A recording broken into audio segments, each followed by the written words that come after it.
कांग्रेस के कई लोग बीजेपी में भाग रहे हैं। कमलनाथ, जिसको कहा गया कि इंदिरा गांधी का तीसरा बेटा, अब सुना है कि वो भी जाने वाले हैं बीजेपी में।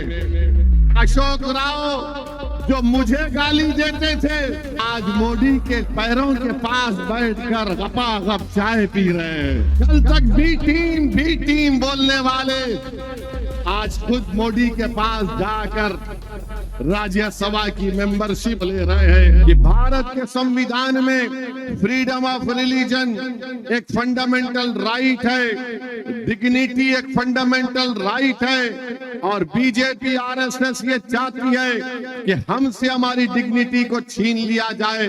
मेरे अजीज दोस्तों और बुजुर्गों, आखिर कब आप लोग बेदार होंगे?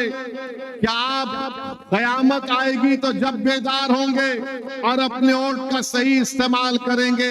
याद रखो भारत के मुसलमानों, मेरी इस बात को ज़हन नशीन कर लो कि बीजेपी को रोकने की जिम्मेदारी सिर्फ 17 करोड़ मुसलमानों की नहीं है। बीजेपी को रोकने की जिम्मेदारी हर समुदाय के जिम्मेदारों की है, मगर हम ये समझते हैं कि सिर्फ हमारी जिम्मेदारी है। अरे बताओ, आखिर कब तक आप इन्हीं सियासी हरकतों पर अमल करते रहेंगे?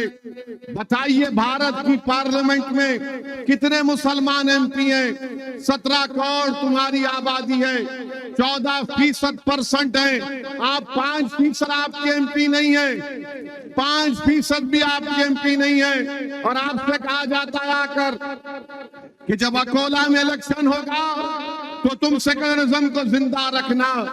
सरदार, मैं उन दलालों से कह रहा हूं जो मुसलमानों की सफों में हैं। मैं उन चौधरियों से कह रहा हूं जो दिल्ली में बैठकर हमारे इत्तेहाद का सौदा करते हैं। अरे तुमको क्या अल्लाह का खौफ नहीं है? तुम कब तक मुसलमानों का ठेका लेकर नुकसान पहुंचाओगे? अरे बताओ तुम इन लोगों को कि आज मोदी अगर जीतता है तो मुसलमानों की वजह से नहीं, मोदी अगर जीतता है तो उसने अपने आप को एक बड़ा लीडर बना दिया, हिंदू हृदय सम्राट कहकर वो तमाम मेजॉरिटी कम्युनिटी को एक करने की कोशिश कर रहा है। अरे नरेंद्र मोदी ने भारत की सियासत में मुसलमानों को मार्जिनलाइज करके रख दिया। आज भारत की सियासत में नक्शे में तुम कहीं पर नहीं हो। तुम अकोला की सरजमीन पे हजारों की तादाद में इस गुनाहगार और दीवाने की बात सुनने आए हो, मगर मेरे भाई बताओ, तुम्हारा भारत की सियासत में कहां है तुम्हारा निशान? बताओ, जोर से बोलो ताकि शिंदे को मालूम हो जाए, फडणवीस को मालूम हो जाए, शरद पवार को मालूम हो जाए, अमित शाह को मालूम हो जाए और मोदी को मालूम हो जाए कि महाराष्ट्र से मजलिस के 4 मुस्लिम एमपी कामयाब होंगे इंशाअल्लाह। ये जिंदगी चंद दिनों की है, गुलामी करने के लिए नहीं है। क्या तुम नहीं देख रहे मेरे भाई कि अशोक राव जो मुझे गाली देते थे, उनके चमचे जो मुझे गाली देते थे, आज मोदी के पैरों के पास बैठकर गपागप चाय पी रहे हैं।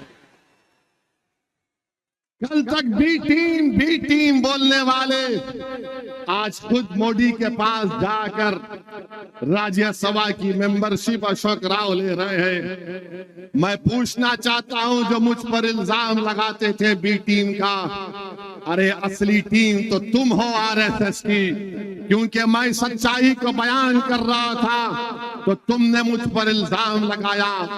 अब एक और मध्य प्रदेश का एक्स चीफ मिनिस्टर कमलनाथ, जिसको कहा गया कि इंदिरा गांधी का तीसरा बेटा, ये मैं नहीं कह रहा, उनका लीडर बोला, वो भी मुझे गाली देता था, अब सुना है कि वो भी जाने वाले हैं बीजेपी में। आप बताओ फिर कौन बी टीम है? कौन बी टीम है मेरे भाई? अजीत पवार, अजीत पवार के चमचे हम पर उंगलियां उठाते थे, असदुद्दीन ओवैसी आएगा तो खुला कर देगा। मैं बोलता था याद रखो अल्लाह इनके चेहरों को दिखाएगा।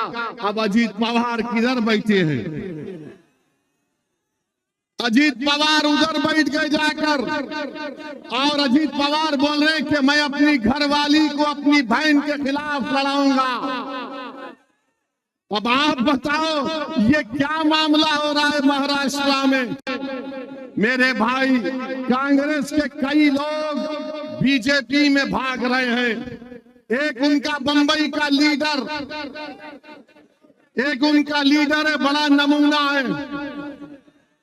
उसको खाली इफ्तार की दावत याद आती, उसके आगे पीछे कुछ भी नहीं। हैदराबाद को आया तो हैदराबाद में आकर बोलता था तेलंगाना के इलेक्शन में असदुद्दीन ओवैसी के हल्के में जलसा कराओ, मैं आऊंगा। मंजलिस के खिलाफ करो, मंजलिस को रोको।